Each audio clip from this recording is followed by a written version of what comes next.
Satnam everyone, hello and welcome back to the channel. And today we have another conversation. We had a few with my sister with Sevakor, but today we have another guest. This is Anand Raj Singh. Hello Anand Raj.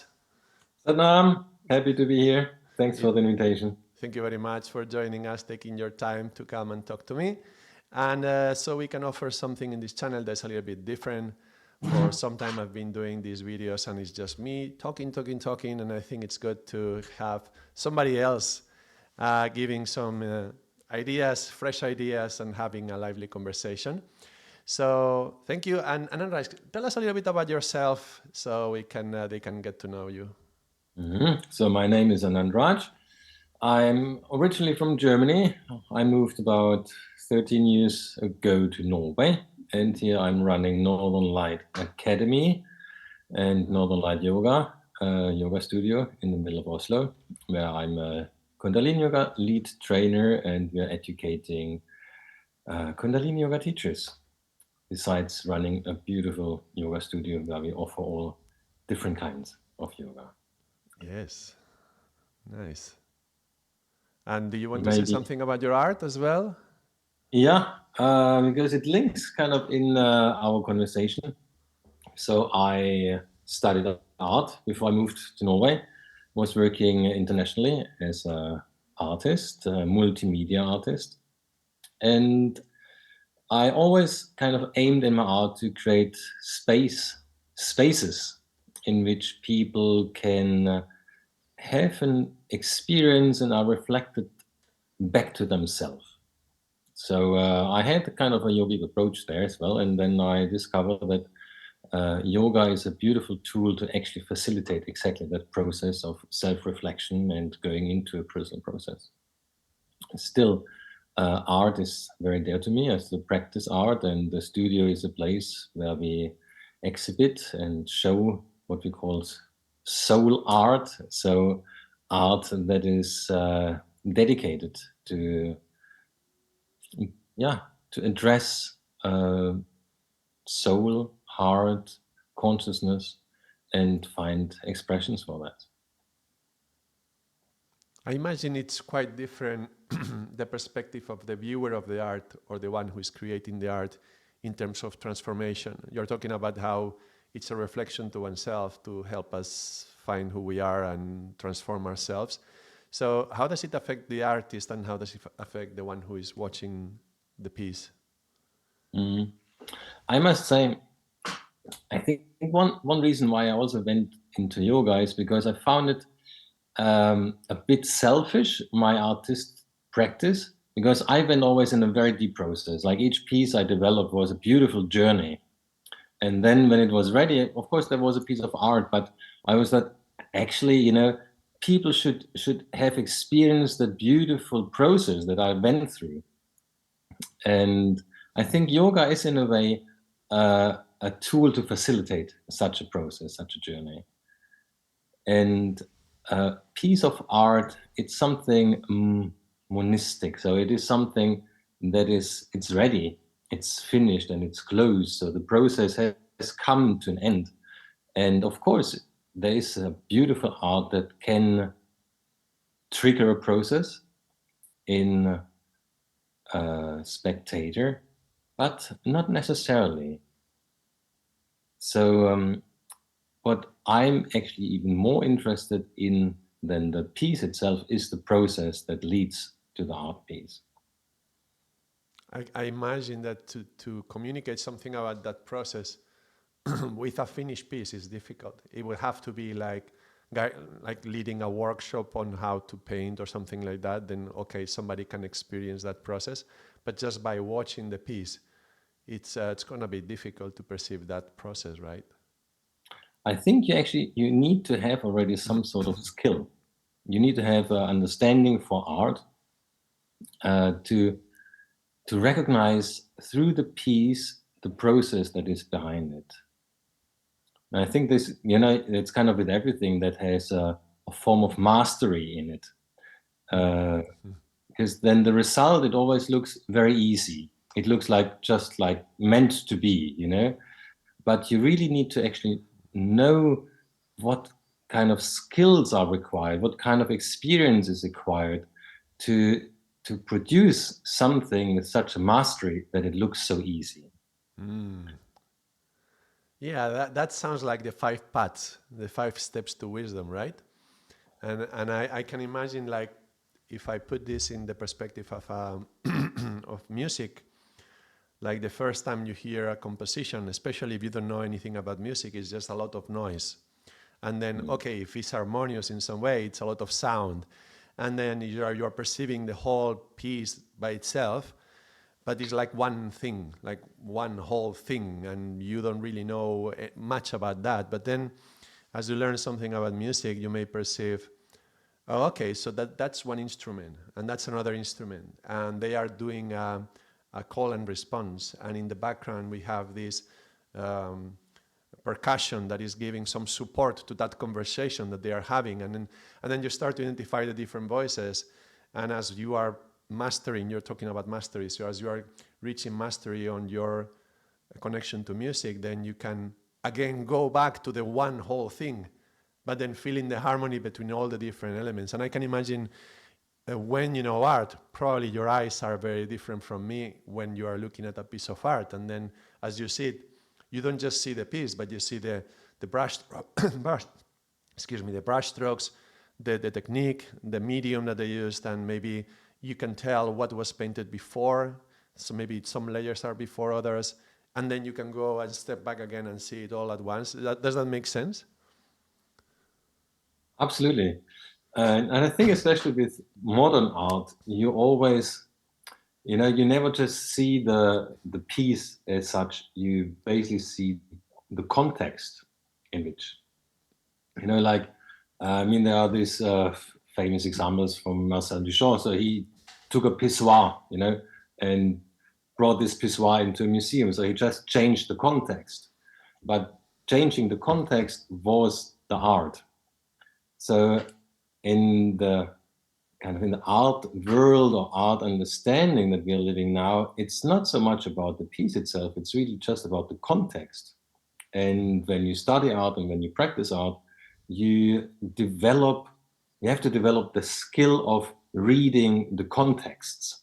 So often there are many different layers, and and you need to be able and have the knowledge to place the art into the right context in order to recognize it. So the content Another is the example actual could be. piece. Sorry, second then. Can I say again? What did you No, say? I was just gonna say content would be the actual thing that you are watching or you are perceiving, and context is what goes around that piece. So that spurs a lot of questions actually on how does that translate to yoga, the content and the context of the practice, and how would we because you made a parallelism between the art that you were doing and the yoga practice, the yogic practice, and how yoga it's the same process of self-reflection to transform ourselves. So I wonder what the content and the context is. I guess that would be like you can do the same kriya, the same set of exercises in many different ways, in many different days, in many different moments of your life, and have different impacts as well. Would that be like e- equivalent, or would you find it in a different way? Mm, I would, I no, I would look at it differently. When we say, for example, that Kundalini yoga is the yoga of the householder. So we don't go to the cave in order to practice. So the cave is the context, so we don't retreat. We actually go into the world, into life. So we look for that context where we have pressure, where we face stress, where we face the crisis, and there we practice. So I think that is where the context and content matters when we use the terms of yoga. Right, right. I'm thinking how I was having an image of a geisha now, and I remember reading somewhere that for a geisha, everything she does is art. So every movement she does is a form of art. It's not even dancing, but it is like a dance, no? When she's pouring the tea, when she is saluting, the way she is gonna move and speak, everything is artful in some way. And that resonates so much with the concept of yoga. That yoga is not something that you do like one practice, but it's actually a state of being, something that you are in that state. And I guess that state of being, you carry it with you along whatever context you are in. So it's not about doing your practice at home when you are in your little cave, right? But actually, you take that state of yoga and that attention to the breath and to the consciousness, that resonance with the mantra, that Simran, along with you the whole day when you are working, when you are walking the dog, when you are doing the dishes. So whatever the context is around, then you can bring that consciousness as well. Yeah, exactly. So the yoga is a lifestyle, and even more than that. As you say, like your whole, just like the geisha tries to do every single movement with grace, with awareness and consciousness. In a way, our idea of the yoga teacher is very similar, that we are really able to do every move, every gesture, and every word that we speak with awareness and consciousness and grace, so that you really become that. And that is an art, I believe. That there you develop again an ease in it, and that it becomes natural, and that you are authentic in what you're doing. That is mastering that art of yoga in daily life. Yes, I think that as we get closer to mastering any field, we probably come closer to the same, no? I was talking to a pottery maker. I mean, again, it's also art, but I remember he was describing, he was a master pottery maker in Japan, and he said, when I'm doing the shape of the vase or the cup, I inhale and focus solely on the base, and then as I exhale, I move my hands down, caressing the shape. And I was like, he's doing yoga, you know. Again, I mean, yoga meaning union. He is becoming one with the cup, right? And the painter is doing yoga when he is fully aware of every brushstroke. He's doing one with the painting. No, he's becoming one with the painting. And I would imagine that would apply to any field, not just artistic fields, but even scientific fields and humanities and medicine. If you are one with that, maybe that's what they call the state of flow, you know, when the basketball player is just like one after the other and say, oh, he's in a state of flow. Well, he's one with the ball, he's one with the game in that moment, no? So that's more like a state, yoga as a state, as this state of consciousness and fully present. I totally agree. In that sense, like everything can be a yoga. You know, if you're dancing tango, or if you're washing the dishes, or doing a surgery, it can be a yoga when you approach it with that consciousness. Yes, it's good that you brought up the householder thing, because there was a question from a viewer a few weeks ago that he was urging us really to talk more about the householder path. And I think it's good that we touch upon this, because many people feel like they cannot take much time away to do the yoga, or they are lazy with their practice, or they feel very critical of their practice. No matter how much you do, there's always a voice that says you should be doing more. No, it's like, you only wake half an hour earlier to do your yoga. Why don't you do 1 hour, right? There's always a voice saying that you could do more. And we see yoga like this one thing that we do, like those postures and those pranayams, but actually so much more. And so talking about this householder path is like when you are with your wife, when you are with your children, when you are working to earn money to support the family. That's the thing. How are you doing it? With what attention are you doing that? And can you bring the yoga into that? Even if you are working in a mine, even if you are whatever work you are doing, you can breathe consciously. You can be fully aware of what you're doing. You can become one with the whatever thing you are doing. No.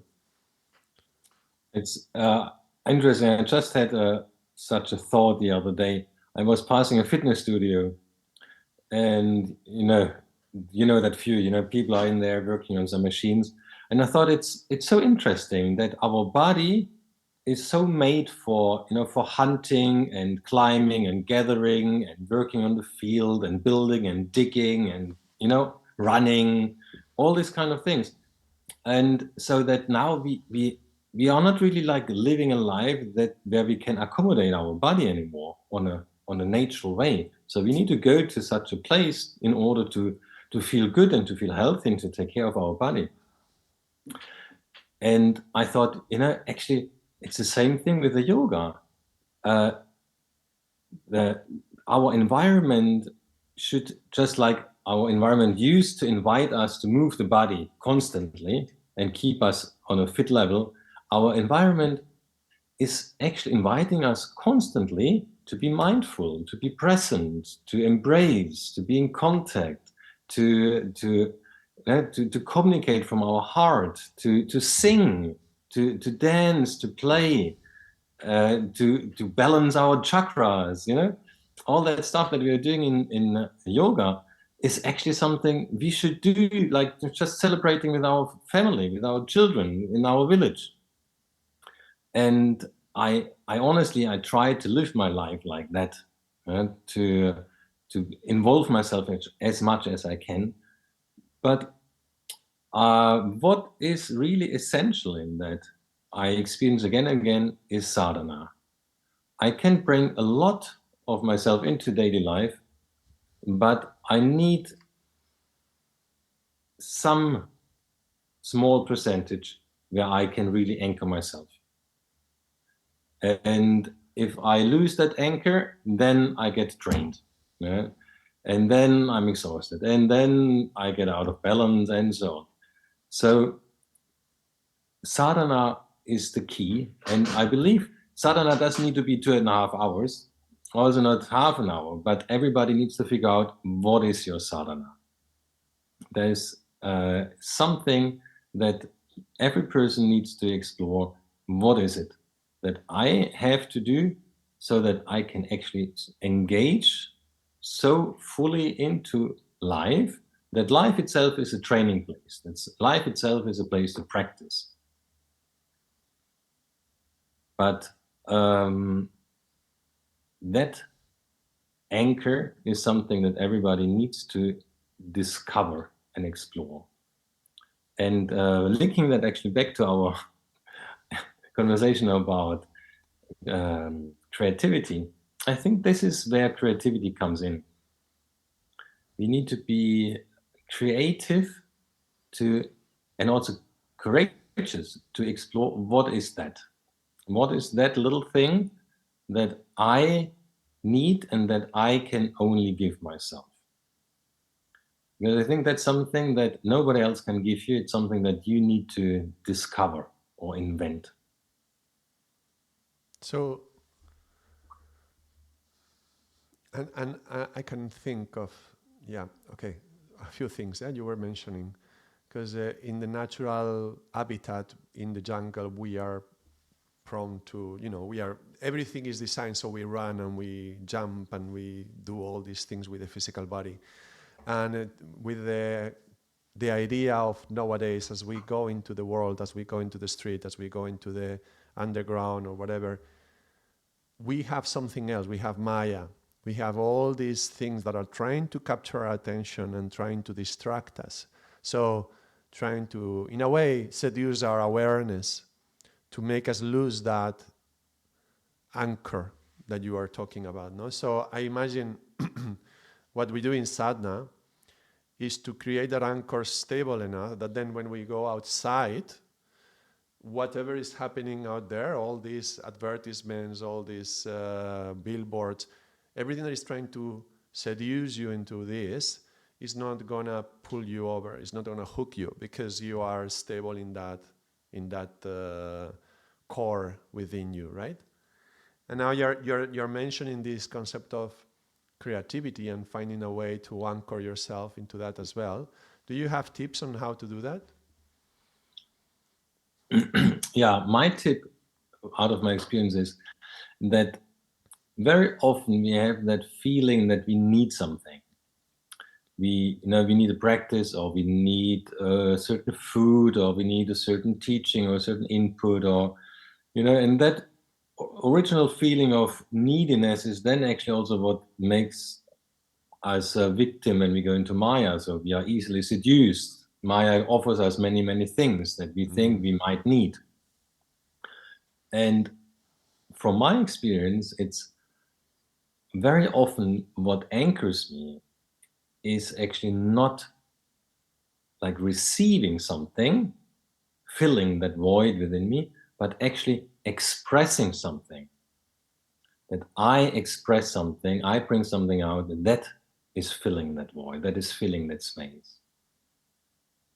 And if I feel that, yeah, I have filled that, if it's with a song or a sound or a poem or an expression or a prayer, if I manage to put a feeling into words and I express that, suddenly that void is filled, and I don't experience that neediness anymore so much.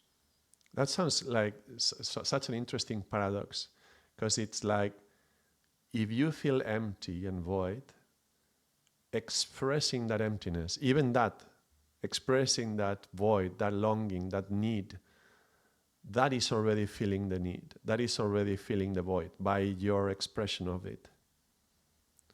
I think that's why when we look at the at some of the teachings, like reading the Sri Guru Granth Sahib, you can find Guru Ramdas crying and just expressing that incredible longing for God, no, and he's feeling that separation that is apparent between us, those who are incarnated here, and this, where is this God? Where is my soul? No, and all of us who experience that longing. So he's telling us, look, rather than going and drowning into it, why don't you put a voice to it? Like, he would put a song, like you were just saying, no? Why don't you put a song to that? So an expression of that, even that emptiness.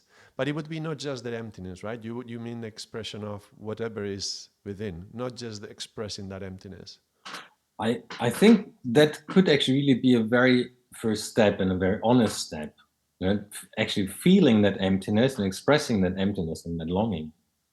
And I just had to think, that mantra that we use so much, Waheguru, that Wah, I think that is such a beautiful sound that actually is such a pure expression of that longing, of that void.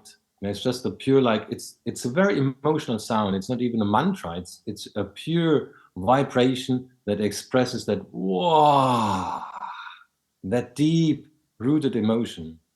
And we can see it in your hands, it's coming out. So you are expressing that, yeah? Because that's the thing you were saying, like if I go with my neediness into the world, Maya is gonna hook me up. Because why are we hooked? Because we want to eat. Yeah, we bite onto what they are trying to seduce us with. But if we are not putting something in, but getting something out, no, if we are in that expression of wow, then Maya cannot hook us. Exactly, because we are in charge. It's the feeling we are putting something out there, so we can't be hooked. It's rather that we become a hook for others. We are having an impact. Yeah,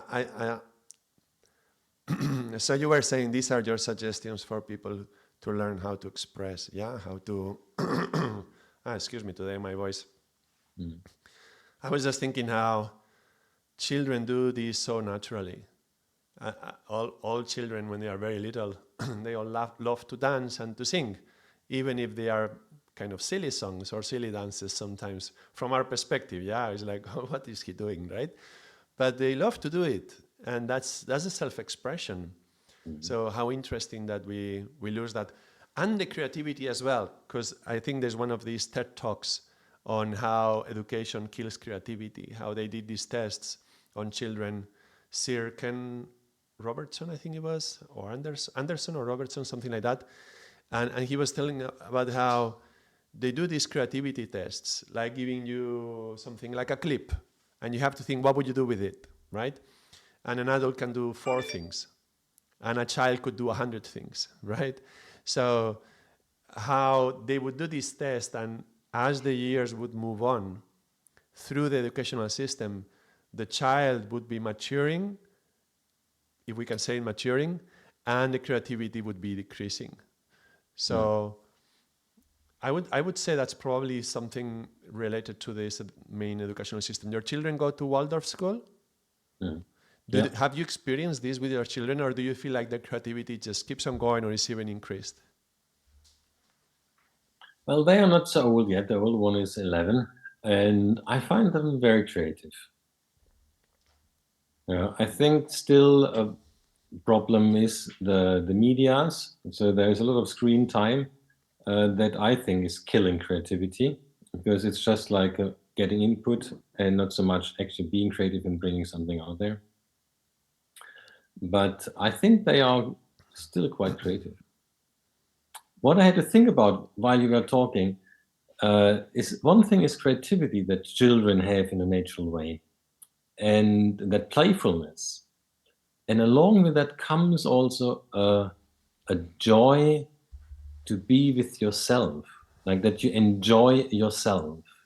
Maybe you can remember that. I remember that actually. When I was a child, I just enjoyed like playing with my voice, listening to my own voice, just bubbling around, and playing with it. And I remember that feeling of satisfaction that came from that game.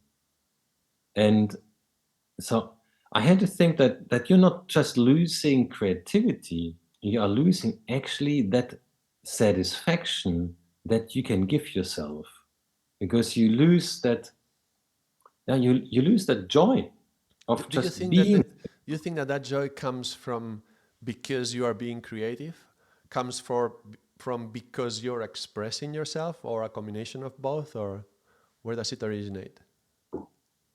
Exactly. I think it is a joy that is totally connected with that you do something with yourself, and that you explore your body, you play with your body, you like your body. You do something with your voice, you play with your voice, you like your voice. You do something with your fantasy, out of your fantasy comes incredible things. You like your fantasy. So because you play with yourself, you start liking yourself, because out of that game comes a lot of joy and entertainment and creativity and new horizons that you can just bring out of your own being without having somebody educating you, without having somebody showing you the way or the right way to do things. It's within you. And I think that is a very, very important experience for a child, in their development, that they are enough for themselves. They don't need input. I mean, of course, at a point, sure, children need education, and that's all appreciated. But that, when you think about the child as an archetype, I think it describes exactly that. There is an innocence, but and the purity, but also exactly that it's enough.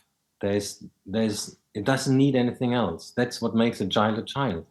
That in that child, all the possibilities are in there, and it doesn't need to be added anything. Yeah, I think that's a good thing, because when a child is playing with something, the adults are always asking, "What is that gonna be?" No, and what are you making, or what are you? And maybe the child isn't making anything; they're just playing with the pieces. But now they have a responsibility; they have to produce something to show to mommy or to daddy to get the approval. No, so I did a track. Okay, now, okay, that's good. Oh, very good track, right? But before it was just like maybe just playing with the pieces, right? But we want results. We expect some ending, right? This goes back to the concept of art and the process, not just the final result, but the process. So the process of the child just being creative, expressing his own voice or her own voice and enjoying it, that's so important as well to hold that creativity and to appreciate that. Oh, you're playing with your voice, very good. No, oh, are you trying to sing that note? Because it's a bit higher. You're not exactly in the note, right? Because that's how we kill it. No, we are cutting them. Yeah. Yeah, exactly. And when you have, like, you know, small children, before they create images, you know, they just have a very pure expression. They just take a pen and they just, it's a pure gesture. And this is like every child has that, you know, it's within them. But you lose it.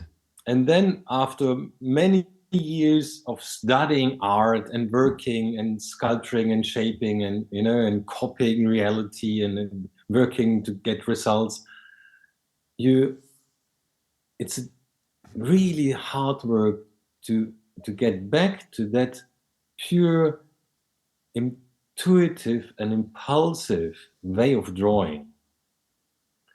And we talked before about context, content and context, you know, because that's a common thing. You go to an art exhibition or to a museum and you think, it looks just like what my 2-year-old is doing.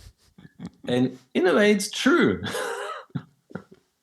But the difference is the context. It is not made by a 2-year-old. It's actually made by, I don't know, you know, like a grown-up person who went through a very, very long process of re-educating, or maybe you could say de-educating, Right. to forget again everything that we have learned so that you can reach back that state of purity of a 2-year-old. And yet, that's again a paradox, because I would say that you have to go through that process to get to the mastery, because the child has mastery over self-expression with no boundaries and no censorship. But that's not a work of art. And if you put a 2-year-old painting next to a master, somebody who understands will be able to tell, most of the times, maybe, no? But they will be able to tell the difference. So there is something about losing it to gaining it again. There is something about it, I think it's connected to the ego. It's like when we are very, very very small children, 0 to 7, maybe 0 to 3.5, we have this natural connection to the spiritual, and we are just not naturally flowing and doing things as an expression of ourselves, like we were just talking. And then we lose that as we develop our ego, and that goes together with what we like and what we dislike. And then as you grow older, then you have to go back to that state of innocence of the child.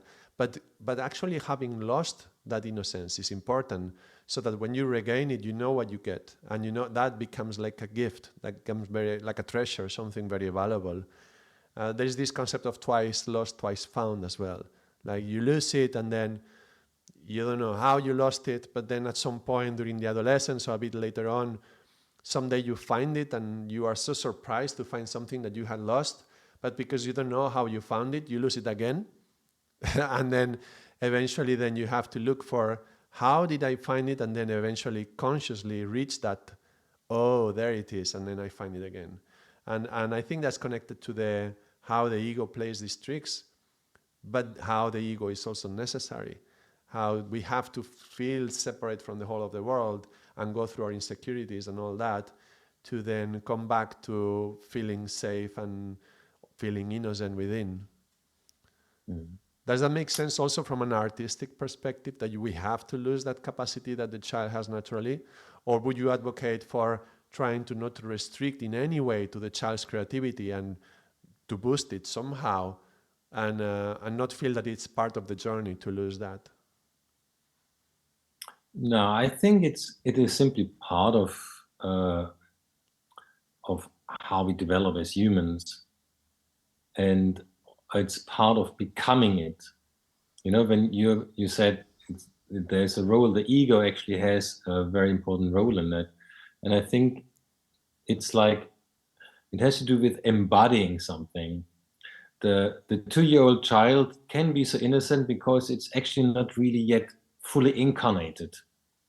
Yeah, the spirit is kind of still going in and out, and it's very open, and there's not much ego yet, and there's, you know, it's not very embodied. But while we walk on this planet and we form our ego and we form our self-awareness, we embody more and more of that spirit. And I think it has to do with that process that then the grown-up, the adult that reaches again that state of innocence, embodies it in a very different way than the child. Yes, I mean, I don't have an experience with creativity, a little bit, but not so much with creativity itself. But I can certainly relate that to my spirituality, because having a very natural connection to spirituality when I was little, and expressing it with my parents as well, with the yoga and with the mantras and so on, then going away as far as I could into engineering and all this left hemisphere kind of life, that was very important to me. Having lost that, that was very important, because when I regained it, I knew how it felt to be disconnected. And I knew how far into the skeptic, agnostic kind of minefield you can go. And, and I guess it also helps me now to relate to people who are in that state, because I know what kind of questions they've gone through. So I guess with the creativity can be something similar.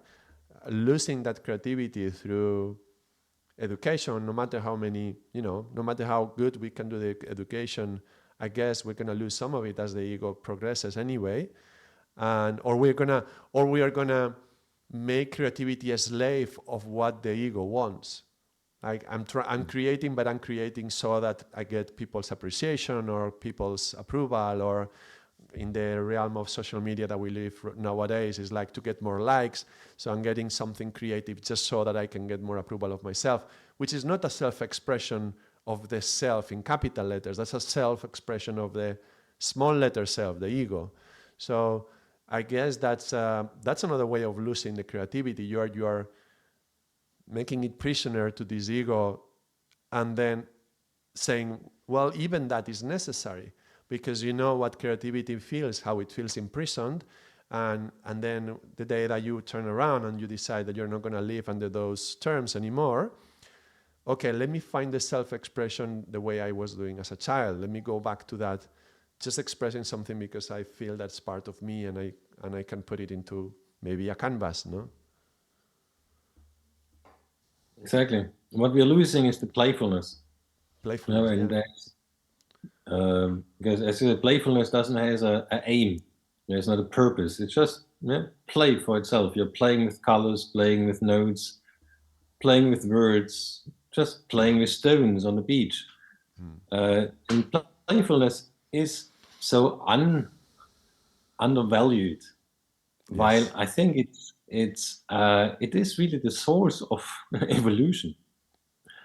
But I believe there is that universe is quite perfect, and even there's something built in that we are actually forced to evolve, that our creativity is again and again forced to unfold, and that is crisis, because each time when you said it nicely, when you imprison your creativity, when your creativity is just meant to fulfill a certain purpose and it's limiting actually the unfolding of your full potential, sooner or later you're going to end up in a crisis. And crisis is that, I think crisis is what makes us come down from the trees, or crisis is already what made us come out of the ocean. Crisis is what in evolution is what always challenged us to change, to mutate, to invite, to try out different things, to explore a new horizon, to put things upside down and see how they work, to reach out and change our approach. And this is how and why crisis is triggering our creativity, because otherwise we put ourselves into the same cage where we put creativity in.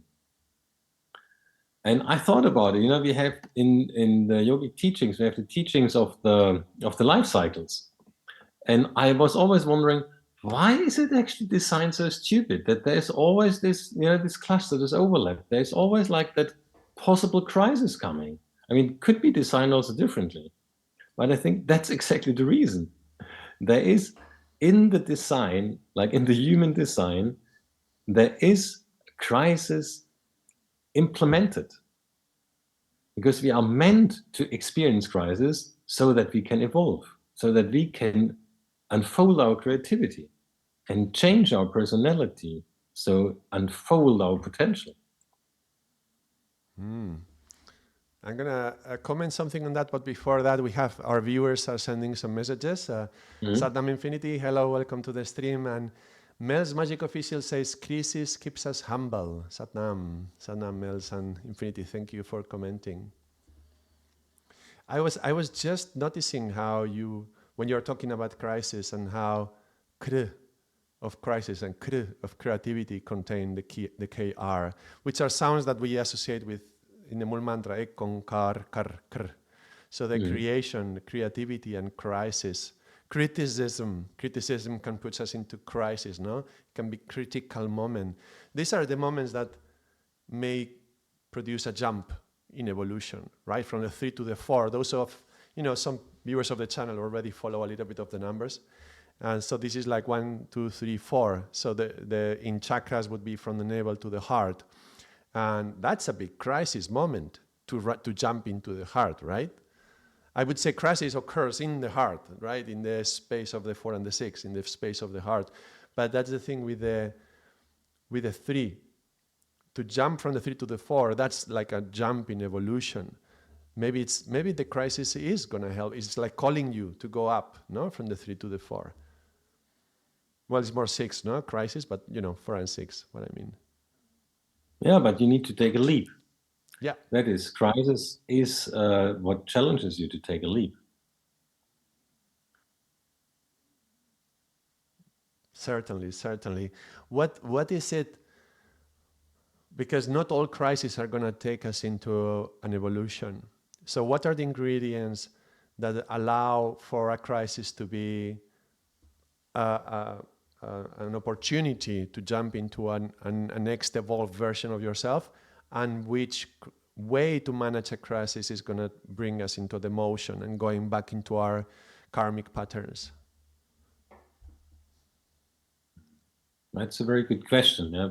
Because it's not, we should not just prize the crisis, because it's not nice when you're in it. It can actually be very challenging and tough. Yes. And it's not said that you always come out of it, and you not always come out of it as a better version of yourself. Well, something of you dies. But it's not. Something of you dies. Even to evolve, it has to die in a way. So crisis is a confrontation with death as well. I think that was something in the comment we just read. Crisis makes you humble, right? Keeps us humble, yeah. And I think that's exactly that stage that you need to pass. Talking in numbers, you need to pass the 1. Crisis is what brings you back to yourself. When we talk about twice found, twice lost, twice found, in a way, that is, crisis is what, you lost it, and you're going to lose it even more until you reach that point of humility in which you get in touch with yourself again. And from there you can find it. So I think when you ask what is necessary in that stage, or in that crisis, is a process. So in that process, what is necessary? I think it's very necessary that you reach that bottom point where you're falling back on yourself. When you realize, well, there's no hope. There's nothing to expect from the outside. There's no solution. And that is a moment also when you're giving up your dependencies. You're saying don't wait for the world to solve your problems, or don't wait for God to solve your problems, and don't wait for somebody else to solve your problems. No hope outside, right? Go back to the inside. Is that what you mean? Exactly.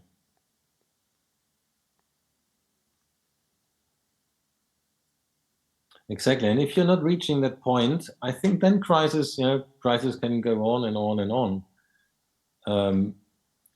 still hoping for change, hoping that somebody comes to rescue you.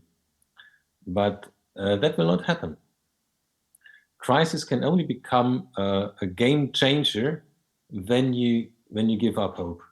You know, when you realize, well, the only person that can actually save me now, that is myself.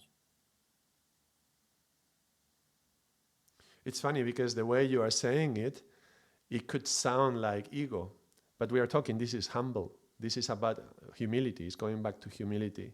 So it's like the only one who can save me is myself. That sounds like the ego saying, I am the one who can control the universe. But it's actually saying, like, look, whatever is happening in your life, there is one common ingredient to all the issues. That's you.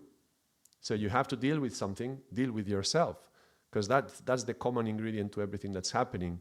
That's not saying the grandeur of I can fix my life, but actually it is within the I. Who is the I? Who is the self? Who is that self? Is that the little self with an S or the capital self with an S? The capital S or the small s? No? Because crisis, you were talking about evolution. I'm thinking how as long as our survival needs are covered, we want to thrive. Humans are designed to thrive, to grow, to expand, and that to evolve, yeah? And to evolve means to come out of my little comfort zone. And as long as I'm in the comfort zone, there is no crisis. It is when I get out of the comfort zone that there is a crisis. And one of the crises that I experience is going to be an identity crisis because I identify myself with the kind of person who likes all those things that make me comfortable. And the moment I allow myself to expose myself to the world in a place that is unknown and I'm not feeling so secure, that's out of my comfort zone, yeah, uncomfortable, then that's an opportunity to grow because I'm coming out of my comfort zone, but then that brings together a crisis as well. There is another message from Infinity: Christ, the Savior is you. You know, interesting, you're writing Infinity Christ, and as I'm looking at your words, how similar Christ is to crisis. Isn't it amazing? Yeah? And our Christ also said, we need to go back to being like little children. And we were talking about this, right? The children who go away and then we come back to it. And that's going to be a crisis. Yeah. Krishna, another Christ. Krishna, Christ. Those are the crises that sometimes we need. No, some people are too much in their ego and then they find Christ or they find Krishna, right? And then finding these teachings touch you in such a way, your whole life goes upside down. You enter into a crisis, but hopefully you come out of it as an evolved human.